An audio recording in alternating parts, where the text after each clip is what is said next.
வணக்கம் நண்பர்களே, நான் உங்க பிரேம் பேசுறேன். பிரசிடென்ட் ட்ரம்ப் அவர்களோட எக்ஸிக்யூட்டிவ் ஆர்டர், அதாவது $100K நீங்க H1B விசா கொடுக்கணும் அப்படிங்கிற ஒரு எக்ஸிக்யூட்டிவ் ஆர்டர் வந்ததுலேருந்து பல கேள்விகள் இருந்துட்டு இருக்கு.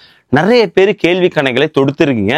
அதே கேள்விகள் எனக்குள்ளேயும் இருக்கு. இதை நம்ம பதில் சொல்றதை விட இத்துறையில வல்லுநர்கள் கொண்டு பேசினா நல்லா இருக்குமே தான் வெயிட் பண்ணோம். அதற்கு தான் இன்னைக்கான வீடியோ இருக்க போது. நம்ம வீடியோல one of the top immigration attorney இந்த USA மேரி கெனடி அவர்கள் தான் பேச போறாங்க. நிறைய கேள்விகள் இருக்கு. புது H1B என்ன ஆகும், H1B transfer என்ன ஆகும், H1B amendments, H1B extension, F1 to H1B, L1 to H1B, H4 to H1B, வெளியில இருந்து பண்ற H1B, உள்ளே இருந்து பண்ற H1B போய்கிட்டே இருக்கு இந்த கேள்விகள். இதெல்லாம் ரொம்ப கிளியரா கிடைக்க போகுது நான் நினைக்கிறேன். ஏன்னா ஆஃப்டர் செப்டம்பர் 21, 2025 என்ன ஆக போகுது, அந்த ப்ரொக்ளமேஷன் முன்னாடி இந்த பிரச்சனை இல்லைன்றாங்க. அதன் பிறகு என்ன நடக்க போகுது, விசா ஸ்டாம்பிங்ல, போர்ட் ஆஃப் என்ட்ரில, அப்படி நிறைய கேள்விகள் இருக்கு. அது எல்லாமே கேட்டு தெரிஞ்சுக்க போறோம். வாங்க வீடியோக்குள்ள போகலாம். எப்பயுமே நான் என்னோட இன்வெஸ்ட்மெண்ட் போர்ட்ஃபோலியோ எப்படி பிளான் பண்ணுவேன்னா, எல்லாத்தையும் தூக்கி ஸ்டாக்ஸ்ல போடாம லோ ஆர் மீடியம் ரிஸ்க் அசட்ஸுமே கொஞ்சம் வச்சுப்பேன். அப்படி பார்க்கும்போது ஏகான்ஸ் எனக்கு மிகப்பெரிய ஒரு ஹெல்ப்ஃபுல்லான ஒரு பிளாட்ஃபார்மா நான் பார்க்குறேன். பிகாஸ் அது ஒரு மியூச்சுவல் ஃபண்ட் மாதிரி பார்க்குறேன். நான் ஆக்டிவா அதில் இன்வால்வ் ஆக மாட்டேன். ஜஸ்ட் நான் இன்வெஸ்ட் பண்றதுல சரியில்லை, ரெக்கரிங் இன்வெஸ்ட்மெண்ட் போட்டுருவோம். இன்னைக்கு பார்த்தீங்கன்னா இந்த வீடியோ எடுக்கும் போது என்னோட ரிட்டர்ன்ஸ் உங்க ஸ்கிரீன்லேயே பார்ப்பீங்க 14.26. சப்போஸ் நீங்க ஏகான்ஸ் முதல் முறை ட்ரை பண்ண போறீங்கன்னா அவங்க ரிவார்ட்ஸ் கொடுக்குறாங்க. பின்டு கமெண்ட்ஸ் டிஸ்கிரிப்ஷன் இருக்கு, நீங்க ட்ரை பண்ணி பாருங்க. வணக்கம் மேரி கெனடி. ஆக்சுவலா ரொம்ப ரொம்ப சந்தோஷம் நீங்க திரும்ப கலந்துட்டு. ஏன்னா வீக்கெண்ட் ஃபுல்லா மிகவும் தேடப்பட்ட நபரா நீங்க இருந்தீங்க. ஆப்வியஸா எல்லா இமிகிரேஷன் அட்டார்னிஸும் ரொம்ப பிஸியா இருந்தீங்க. கம்யூனிட்டிக்கு உங்க எல்லாரோட சப்போர்ட்டுக்கும் மிக மிக தேங்க்ஸ். வணக்கம் பிரேம். வணக்கம். நிறைய கேள்விகள் இருக்கு. ஆப்வியஸா நீங்க பாத்தீங்க, லைவ் இன்டர்வியூ போச்சு, ப்ரொக்ளமேஷன் ஆர்டர் வந்துச்சு, அதுக்கு நிறைய ட்வீட் வந்துகிட்டே இருந்தது. ஸோ எல்லாத்தையும் எடுத்து பார்க்கும்போது மக்கள் ஃபினிஷிங்கா குழப்பத்துல தான் இருக்காங்க அப்படின்னு நான் நினைக்கிறேன். ஸோ ஒரு விஷயம் புரியுது, செப்டம்பர் 21, 2025க்கு முன்னாடி எந்த பெட்டிஷன் அப்ரூவ் ஆயிருக்கோ அதுக்கு இந்த $100K ஃபீ அப்ளை ஆகாதுன்னு புரியுது. இப்போ புதுசாக செலக்ட் ஆயிருக்காங்க, லாட்டரியில் செலக்ட் ஆயிருக்காங்க, இல்லை இங்கே F1 ஆர் L1லேருந்து H1Bக்கு அந்த லாட்டரியில் செலக்ட் ஆயிருக்காங்க.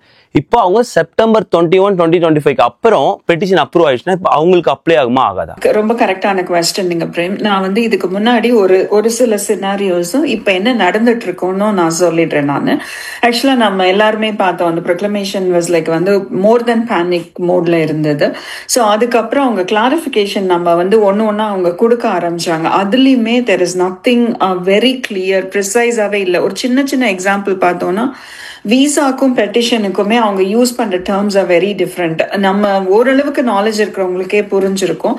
ஸோ அதுக்கப்புறம் நாங்க வித்தின் அட்டர்னிஸ் குரூப்புமே எப்படி நாங்க அதை ஒன்னொன்னா அனலைஸ் பண்ணி பார்த்துட்டு இருக்கோம்னா, ஒரு சினாரியோவும் because we have more contacts and எவ்ரி திங். இப்போ சிபிபில அன்னைக்கு அந்த இது முடிஞ்சதுக்கு அப்புறம் உங்களோட details, how do they share about it. First ரிலீஃபே பாத்தீங்கன்னா நிறைய பேர் வந்துட்டாங்க போர்ட் ஆஃப் என்ட்ரில சண்டே அன்னைக்கு காலையில without any problem. So we know that visa இருக்கிறவங்க அப்ரூவ் ஆனவங்களுக்கு ஒரு பிரச்சனையும் இல்லை அப்படிங்கிறது வந்தது. அதுக்கப்புறமா நேத்து பாத்தீங்கன்னா USCIS சைட் கம்ப்ளீட்டா ஆன்லைன் ஃபைலிங் டவுன். அது எதனால அப்படின்னு எங்களுக்கு தெரியல, பேக்ரவுண்ட்ல எப்படி போயிட்டு இருக்குன்னு தெரியல.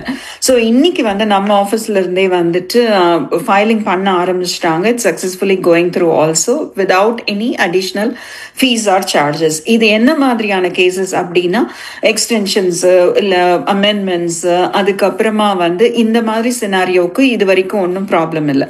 So when talking to the other attorneys, இப்போ நீங்க உங்களுக்கு தெரியாதது இல்லை, அதாவது நம்ம அதுவும் தமிழ் கம்யூனிட்டிக்கு உள்ள அட்டர்னிஸ் இல்லாம நேத்தே சாயங்காலம் 2 வெபினார் பண்ணோம், நானும் கவிதாவும், அப்புறம் நானும் இன்னொரு அட்டர்னியும் அந்த மாதிரின்னு. ஸோ இன்னைக்கு சாயங்காலம் 2 இருக்கு. ஸோ இதுல எல்லாம் நாங்க டிஸ்கஸ் பண்ணி பண்ற விஷயங்கள் எப்படி இருக்குன்னா, நேத்து விசா ஸ்டாம்பிங்குமே போயிருக்காங்க. ஆக்சுவலா அதுலயும் எந்த விதமான பிரச்சனையும் இல்லை. they were able to get it. See, நம்ம எல்லாரும் இன்னொன்னு புரிஞ்சுக்கணும். இது எல்லாமே we are trying to help the community to understand through the practical experience and reliable information. ரிலையபிளா அவங்க விசா ஸ்டாம்பிங்க்கு போனாங்க, ஸ்டாம்பிங் இது வரைக்கும் ஒன்னும் ஆகல.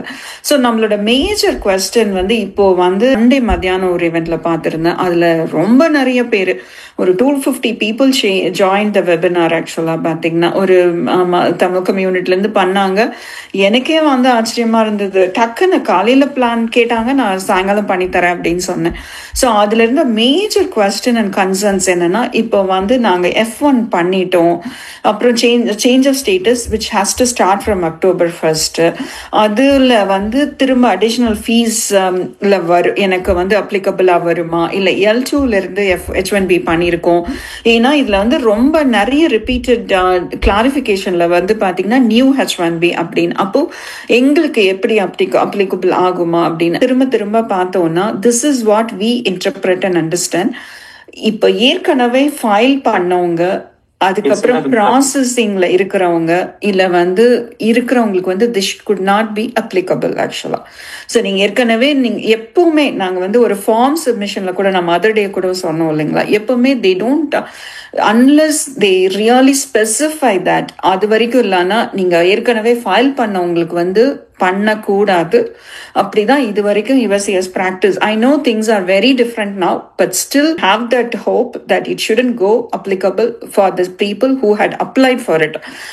இவங்க வந்து விசா இல்லாம இருக்கலாம், இல்ல பண்ணாம இருக்கலாம். அதுவும் இல்லாம இன்னொரு மேஜர் இது என்னன்னா, இன்னைக்கு கூட வித் அட்டர்னிஸ் டிஸ்கஷன் நடந்துட்டு இருக்கும் போது பிரசிடென்டோட power when you look into it, he can do it only for இந்த மாதிரி ஒரு drastic changes or proclamations or ban towards a travel ban. இது எல்லாமே வந்து people who are going to be outside the United States-க்கு தான் அவங்களோட power வந்து it more is applicable. So அந்த மாதிரி இடத்துல so they know about it. so இங்க இருந்து நீங்க பண்ணிருக்கிற சேஞ்சஸ் ஸ்டேட்டஸ் நீங்க இப்போ வந்து பேனிக் ஆகி அதை பத்தி ரொம்ப கன்சர்ன்டா இருக்க வேண்டிய தேவைகள் இருக்காதுன்னு we trust. and then this is what the discussion within the attorneys. இப்ப நான் மாத்திரம் இல்ல, ஒரு வந்து ஈவன் தேசிய அட்டர்னிஸ்னே இருக்காங்க, இன்னொன்னு வந்து இன்னொரு பெரிய குரூப் இருக்கு, ஏலாஸ் இருக்கு, அதுல எல்லாம் பார்த்த இன்ஃபர்மேஷன் தான் which you need to understand it's reliable. if it's conflicts or contradicts, definitely நம்ம வந்து கிளாரிஃபையும் பண்ணிடலாம். புரியுது. இது வந்து ஏன்னா இது தொடக்கத்தையே தான் போக போகுது. ஏன்னா வந்து அவங்களோட எந்த ஒரு ஸ்டேட்மெண்ட்டும் வந்து கிளீனா இல்லை, நிறைய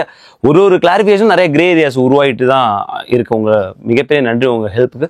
இன்னொரு விஷயம், நம்ம இன்சைட் அவங்க ஆர்டர்ல கொடுத்துருந்தாங்களா அமெரிக்கன், இன்சைட் த USA பிரச்சனை கிடையாதுங்கிறது தான் வெரி ஃபர்ஸ்ட் ஆர்டர்ல இருந்தே நம்மளோட வந்தது. சோ அதனால அப்ப சேஞ்ச் ஆஃப் ஸ்டேட்டஸ் இங்க பண்றவங்களுக்கு சப்போஸ் இப்ப யாராவது புதுசா ஃபைல் பண்ண போறாலும் பிரச்சனை இருக்காதுங்கிறதான ஒரு அண்டர்ஸ்டாண்டிங். ஆமா, ஆக்சுவலா இன்னொன்னு என்னன்னா, இப்போ வந்து நமக்கு வந்து லாட்ரி முடிஞ்சிருச்சு. சோ இப்ப இவங்க சொல்ற நியூ எம்ப்ளாய்மெண்ட் கிரைட்டீரியா எப்படின்னா, சோ நாங்க அதையுமே நேற்று டிஸ்கஸ் பண்ணோம். இது லிட்டில் அவுட் ஆஃப் ஸ்கோப் தான். இப்போ வந்து ஏற்கனவே இப்ப நியூ எம்ப்ளாய்மெண்ட் வந்து ஒரு வெரி லிமிட்டட் பிளேசஸ்ல தான் நாங்க அப்ளை பண்ணும் போதே நாங்க அதை யூஸ் பண்ணுவோம் ஆக்சுவலா வந்துட்டு. ஸோ நீங்க அப்போ வந்து இனிமே வந்து new employment for the lottery வரவே இல்லை. ஏன்னா அவங்க லாட்ரியே க்ளோஸ்டுன்னு சொல்லிட்டாங்க, ஃபர்ஸ்ட் லாட்ரியோட முடிஞ்சது. Even there is no second lottery or anything subsequent. So அப்போ பார்க்கும்போது அந்த new H1B new gap new வர்ற வார்த்தைக்குள்ள அர்த்தத்துக்கு next year வரைக்கும் there is not much of a scope that's available. so நாங்க என்ன assume பண்றோம் அப்படின்னு சொன்னா, so if a person like for example 3 வருஷம் இங்க இருந்தாங்க, ஸோ இவங்க 6 years இவங்களுக்கு ஒரு டேர்ம்ல H1Bல வராங்க. ஸோ இப்போ இவங்க இந்தியாவுக்கு போயிட்டாங்களோ இல்லை வெளியில ஒரு அவுட் ஆஃப் கண்ட்ரி போயிட்டாங்கன்னா இவங்களுக்கு வந்து ரிமைனிங் 3 years இருக்கும் இல்லைங்களா, அது வந்து நாங்கள் நியூ எம்ப்ளாய்மெண்ட் தான் ஃபைல் பண்ணுவோம். ஆனால் இவங்க கேப் எக்ஸம்ப்ஷன் அந்த டேட்டா கலெக்ஷன் ஃபார்ம்ல we add a criteria. So இதுதான் குவெஸ்டனபிள் பிளேஸா இருக்கு. இப்போ அன்னைக்கு இருந்த கால்லையுமே ஒருத்தர் கேட்டாரு, I am a J1, I'm trying to find my employment in a public school. நான் என்ன யோசிக்கிறேன்னா, in this kind of a scenarios there is also an national interest waiver. இப்போ ஒரு ஸ்கூலுக்கோ இப்போ நேத்தே வந்து நீங்க பார்த்துருப்பீங்க ப்ளூம்பர்க்ல வந்து they started raising the concerns. H1Bல medical doctors are there, rural areas employments are being held by these people. So இவங்களுக்கெல்லாம் அவங்க வந்து ப்ளூம்பர்க் ப்ரெஸ் ரிலீஸ்ல சொல்றாங்க, you come under the national interest waiver. So இது எல்லாமே நம்ம இனிமே வெயிட் பண்ணி தான் we need to understand how it's going to help, what's the exceptions going to be. இப்போ நம்ம அன்னைக்கு சொன்ன மாதிரி Covid பேன்லயுமே there are exceptions that was allowed. ஒரு US citizen குழந்தைங்க இருக்காங்க, Chamber of Commerce documents was helping. So ஓரளவுக்காவது people were able to make use of those opportunities. So நம்ம இந்த மாதிரி இனிமே வெயிட் பண்ணணும். பட் அதுதான் எங்களுக்கு கன்சர்ன். ஸோ இது more and more it's leaning towards the lottery which is going to come up. Usually நாங்க வந்து இந்த லாட்டரியை வந்து நமக்கு தெரியும் 2026 லாட்டரின்னு தான் சொல்லுவோம். ஆனா அவங்க அதே மென்ஷன் பண்ணிருக்காங்க. That's not correct. It's supposed to be 2027 lottery. Quick or information, even I didn't have time to go look into that. So on the rule makingல வந்து பாத்தீங்கன்னா ஃபெடரல் ரெஜிஸ்டர்ல இன்னைக்கு பப்ளிஷ் பண்ணிட்டாங்க. வேஜ் டிட்டர்மினேஷன்ல வரப்போகுது அப்படின்னும் வந்து it has been published. We have to go through all the details of how it's going to happen. It's just the first step actually. இப்ப நம்ம ரொம்ப அதை பத்தி பேச வேண்டிய இடத்துல இல்ல. But this is all pointing towards, this is focused more towards the lottery that is going to come up in the next year. இந்த இப்போ இருக்கிறவங்க, இப்போ ஃபைல் பண்ணவங்க, சேஞ்ச் ஆஃப் ஸ்டேட்டஸ் இல்லை, நீங்க இந்தியாவில் இருக்கீங்க, உங்களுக்கு வரணும்னு பாக்குறீங்க, விசா இல்லை, இது எதுவுமே பெரிய லெவல்ல அஃபெக்ட் ஆகக்கூடாதுன்றது தான் எங்களோட interpretation at this point of time. Correct Merikandi, கரெக்டாக சொன்னீங்க. ஏன்னா வந்து ஆல்ரெடி வந்து அவங்க சொன்ன பிரகாரம் ஃபர்ஸ்ட் லாட்டில் செலக்ட் ஆனவங்க இந்நேரம் வந்து ஒன்று அப்ரூவ் இல்லை டிக்ளைன் இல்லை ஒரு ஸ்டேட்டஸ்க்கு வந்துருக்கணும், இல்லை ப்ராசஸிங்கில் வந்திருக்கணும். ஸோ அவங்களுக்கு வந்து இம்பாக்ட் ஆகக்கூடாது. அதுதான் நம்மளோட அண்டர்ஸ்டாண்டிங்காக இருக்குது. அக்டோபர் 1க்கு அப்புறம் தான் அவங்க வந்து ப்ராக்டிக்கலாக உள்ளே வர முடியும் இல்லையா? ஸோ அதுக்கப்புறம் தான் நமக்கு இன்னும் நிறைய டேட்டாஸ் வரும். ஐ ஹோப் வந்து அவங்களுக்கு எந்த பிரச்சனையும் வராமல் உள்ளே வருவாங்கன்னு நினைக்கிறேன் இந்த டேட்டா வச்சுட்டு. நீங்கள் திரும்ப ஒரு விஷயம் அந்த ஆர்டர்ல இருந்துச்சு, நீங்களும் சொன்னீங்க இன்சைட் யூஎஸ்ஏ எந்த பிரச்சனையும் வரக்கூடாது. ஸோ இது எனக்கு புரியுது. H1B எக்ஸ்டென்ஷன் 3 years முடிஞ்சு இன்னொரு 3 years போகிறது பிரச்சனை இல்லை, அமெண்ட்மெண்ட் பிரச்சனை இல்லை. H1B ட்ரான்ஸ்ஃபர்னு சொல்கிறாங்க. அதாவது வந்து ஒரு கம்பெனி ஏல வேலை பார்க்குறாங்க, இப்போ ஒரு கம்பெனி பி வருது. இது வந்து ஒரு நியூ H1B ஃபைல் பெட்டிஷனாக போகுமா, இல்லை இது எப்படி அட்டானி சைடில் எப்படி ஒர்க் ஆகும்? ஆக்சுவலா நாங்க வந்து அதுல வந்து சேஞ்ச் ஆஃப் எம்ப்ளாயர் கிரைட்டீரியால தான் நாங்க பண்ணுவோம், which doesn't come under new employment என்ற கிரைட்டீரியால வராது. So also thankfully our office filed one in today.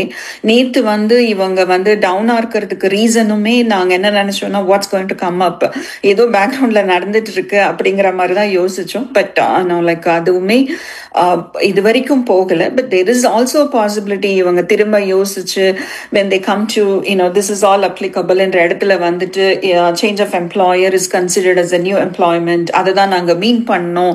ஏன்னா அந்த ப்ரொக்ளமேஷனுக்கும் அவங்க கொடுக்குற மெமோக்கும் அப்படி சம்பந்தமே இல்லாம இருக்குது. so they can come up with anything, but at this point of time இந்த change of employment of the H1B transferக்கும் இந்த 100,000 applicable ஆகக்கூடாது, because they are already over here, or even if they are in India. ஏன்னா அப்படியும் ஒரு சில சூழ்நிலைகள்ல வந்து transfer cases file பண்ணுவாங்க. So it shouldn't be happening, but நம்ம further on நம்ம கண்டிப்பா பேசுவோங்க. ஆக்சுவலா வந்து உங்க அட்டானி குரூப் வந்து கரெக்டா ஒரு H1B ட்ரான்ஸ்ஃபர் ஸ்டார்ட் பண்ணிருக்கீங்க. பட் நமக்கு அதோட ஸ்டேட்டஸ் தெரிய வரும்னு நினைக்கிறேன். ஹோப் வந்து அதான் எந்த பிரச்சனையுமே வரக்கூடாது. ஸோ அதனால வந்து இப்போ வந்து இது நம்மளோட புரிதல் பிரகாரம், ஸோ இது வரைக்கும் வந்து விசா வச்சிருக்கவங்க இல்லை இதுக்கு மேலே ஸ்டாம்பிங் போறவங்க, இங்கே முன்னாடி அப்ரூவ் ஆயிருக்கும் ஸ்டாம்பிங் போறவங்க, போர்ட் ஆஃப் என்ட்ரில எந்த பிரச்சனையும் வரக்கூடாது, ரைட்? தாராளமாக போய் ஸ்டாம்பிங் பண்ணிட்டு வரலாம். கண்டிப்பா.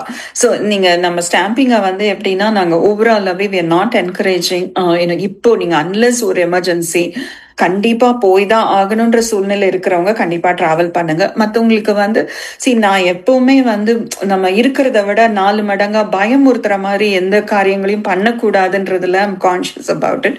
பட் ஸ்டில் ஆனா என்னன்னா அவாய்ட் பண்ண முடிஞ்சதுன்னா தயவு செய்து கொஞ்சம் டிலே பண்ண பாருங்க நீங்க. அப்படி சூப்பர். நிறைய பேர் கேள்வி கேட்டது, இப்போ I-140 இனிஷியேட் பண்றது இல்லை அதுல பிரீமியம் போறது இல்லை I-797 பிரீமியம் போறது, அதுலலாம் இந்த பிரச்சனை இல்லை. as such it's going on. அப்புறம் H4க்கும் எந்த பிரச்சனையும் இல்லை. லுக்ஸ் லைக் H4 தான் இப்போ இன்னும் ஒரு சேஃபர் ஸ்டேட்டஸ்ல இருக்க மாதிரி இருக்கு. இப்போ ஃபேமிலிலுமே ஒருவேளை ஒருத்தர் H1Bல இன்னொரு H1Bல இருந்தா கூட இஃப் அட் ஆல் உங்களுக்கு H4ல வந்து ஒருத்தர் இருந்தா நல்லா இருக்கும் அப்படிங்கிற மாதிரி நினைச்சீங்கனாலும் you can make use of that. But இது எல்லாமே சப்ஜெக்டிவ் கொஸ்டின்ஸ். கண்டிப்பா நீங்களா எதையுமே அசியூம் பண்ணாம find an attorney, talk to them. It's time that அது மாதிரி பாக்குறதுக்கும் பாருங்க. பட் மோர் தென் தட், நீங்க இன்னைக்கு கேட்கும் போது கூட நேத்தே கூட ஐ வாஸ் ரெடிங் அப்புறம் நைட்டே கூட பண்ணிடலாமா நினைச்சேன். ஏன்னா எனக்குமே ஒரு ஆதங்கம், இதை சொல்லிடலாம், at least will support and help them to understand. இல்லைங்க பரவாயில்ல நீங்க பதட்டப்படாதீங்கன்ற ஒரு இன்டென்ஷன் தான். எனக்கு நிறைய கிளாரிட்டி கிடைச்சது. புதுசா H1B நிறைய பேர் வந்து வெயிட் பண்ணிட்டு இருக்காங்க மேற்கண்டு வெளிலேருந்து. ஸோ இப்போ அக்டோபர் எப்போ ஓப்பன் கேட் ஆகும் உள்ள வரலாம் அப்படின்னு பல கனவுகளோட வெயிட் பண்ணிட்டு இருக்காங்க. ஸோ அவங்களுக்கும் வந்து ஒரு நல்ல நியூஸாக தான் இருக்கு. அண்ட் H1B ட்ரான்ஸ்ஃபர் அந்த ஒரு கேஸ் நிறைய பேர் இருக்காங்க. And again H1B extension amendment பிரச்சனை இல்லை, ஸோ மக்கள் போயிட்டு வரலாம். ஸ்டாம்பிங் மட்டும் வித் அட்வைஸ், எமர்ஜென்சி மட்டும் போங்கிறது. ஸோ ஐ திங்க் வந்து நிறைய கிளாரிட்டி கொடுத்துருக்கீங்க. மிக முக்கியமாக ஸ்டூடெண்ட் நிறைய பேர் வந்து ஸ்டூடெண்ட் விசா உங்கள்கிட்ட கிளாரிஃபிகேஷன் கேட்கணும்னு சொல்லியிருந்தாங்க. ஸோ அவங்களுக்குமே வந்து ஒரு ப்ராமிஸாக இருக்குது. ஸோ இப்போ ஸ்டூடெண்ட் விசா உள்ளவங்களுக்கும் வெளில ஸ்டாம்பிங் போவேனாங்கிறது அட்வைஸ் இல்லை, எல்லாருமே அதான் சொல்லிக்கிட்டு இருக்காங்க. கண்டிப்பா இப்போதைக்கு நீங்க போகாதீங்க. அண்ட் F1ல இருக்கிறவங்க வந்து நிறைய நேரங்கள்ல நானும் கவிதாவானிக்கு பேசும்போது கூட we were just talking about it. எந்த விதமான ஒரு at this point of time உங்களுக்கு அப்ளிகபிளா இருக்கிற இப்ப சிபிடில இருந்தீங்கன்னா அந்த ஃபீல்ட் ஆஃப் ஸ்டடியில இருக்கிற ஜாப்ஸை பண்ணுங்க. ஏன்னா கேர்ஃபுல்லா இருக்க வேண்டிய நேரங்கள் இது. அப்புறமா ஸ்டாம்பிங் போறேன், ஒரு வாரத்துக்கு போயிட்டு வரேன், இது எல்லாத்தையும் கொஞ்சம் அவாய்ட் பண்றது வந்து இட்ஸ் டெஃபினெட்லி பெட்டர். ஸோ இன்னொரு விஷயம் சொன்னீங்க, நேஷனல் இன்ட்ரெஸ்ட் வேவர் வந்து இந்த 100K வருமா வராதாங்கிறது நமக்கு இன்னும் கிளாரிட்டி கிடைக்கல இல்ல யூஎஸ்சிஎஸ்டி இல்ல. ஆக்சுவலா அதுல வந்து எக்ஸெப்ஷன்ஸ் ஃபார் த ஃபீஸ் தான் அதுல மென்ஷன் பண்ணிருக்காங்க. ஸோ இப்ப ஏன்னா டாக்டர்ஸ் கிட்ட அந்த ப்ளூம்பர்க் ரிப்போர்ட்ல எல்லாம் சொல்லும் போது நீங்க வந்து அவங்க ப்ரெஸ் ரிலீஸே அப்படிதான் சொல்லுது. ஸோ டெஃபினட்டா வந்து தேர் இஸ் அன் ஆப்ஷன். இப்போ நான் சொன்ன மாதிரி ஒரு டீச்சர் ரோலோ இல்ல ஒரு பப்ளிக் செக்டர்ல வேலை பார்க்கறவங்க, நான் ப்ராஃபிட்ல இருக்கிறவங்க எல்லாம் வந்து கண்டிப்பா தே won't be able to. நாங்க ப்ராக்டிக்கலாவே பார்த்திருக்கோம் காலேஜஸ்ல எல்லாம் வந்து how much they are, ஏன்னா அது பப்ளிக் ஃபண்டிங்ல தான் பண்றாங்க. சோ அவங்களுக்கெல்லாம் இது கண்டிப்பா யூஸ் ஆகுற மாதிரி ஒரு சூழ்நிலையில தான் இருப்பாங்க. அந்த லாஸ்ட் ஒன் क्वेश्चन, இந்த 100K அவங்க சொல்றாங்களே அது வந்து ஒரு விசாக்கா இல்லைனா அது என்ன சொல்றாங்க, ஒரு புது விசா கொடுக்கறதுக்கு 100K அந்த நபருக்கு அப்ப அவங்க லைஃப் டைம்ல ஒரு 100K தான் கொடுக்குற மாதிரி இருக்குமா? சோ அது இன்னும் கிளாரிட்டி நமக்கு கிடைக்கல. ஆக்சுவலா அந்த ப்ரொக்ளமேஷன்ல பாத்தீங்கன்னா வருஷம் 100K இருந்தது. அப்புறம் அந்த பிரஸ் ரிலீஸ்ல பாத்தீங்கன்னா இல்ல இட்ஸ் ஒன் டைம் அப்ளிகபிள் ஃபீஸ்ன்னு போட்டிருந்தாங்க. அப்போ எவ்வளவு கொஸ்டின்ஸ் தெரியுமா அதோட ரிலேட்டட். அப்போ சேஞ்ச் ஆஃப் எம்ப்ளாயர் பண்ணும்போது ஒரு எம்ப்ளாயர் பே பண்ணிருப்பாரு, அப்போ every employer has to pay for இட்டா. அதுக்கப்புறமா இன்னொன்னு என்னன்னா, இப்ப நீங்க கேக்குற மாதிரி 3 years டேர்மா இல்ல 6 years டேர்முக்கு ஒன்ஸா இல்ல இவங்களுக்கு வந்து ஒரு பர்சன் ஒரு ஐடென்டிட்டி எடுத்தா எதுக்குமே ஆன்சர் இல்லைங்க. And also one more thing, attorneys are all working on to find an proper plaintiff for the filing the lawsuit as well. So it's definitely like it's in the process. அத பத்தின ஏதாவது updates இருந்தாலும் we definitely share it with you. ரொம்ப thanks மேற்கொண்டு. ஏன்னா அதான் last question இருந்துச்சு. கண்டிப்பா வந்து நீங்க அதுக்கு ஸ்ட்ராங்கா ஒர்க் பண்ணுவீங்க அட்டானி குரூப்னு நாங்க நம்புறோம். ரொம்ப தேங்க்ஸ் உங்க டைமுக்கு. ஏன்னா எனக்குமே நிறைய கிளாரிட்டி கிடைச்சது, மக்களும் கிடைச்சதுன்னு நினைக்கிறேன். ரொம்ப தேங்க்ஸ்.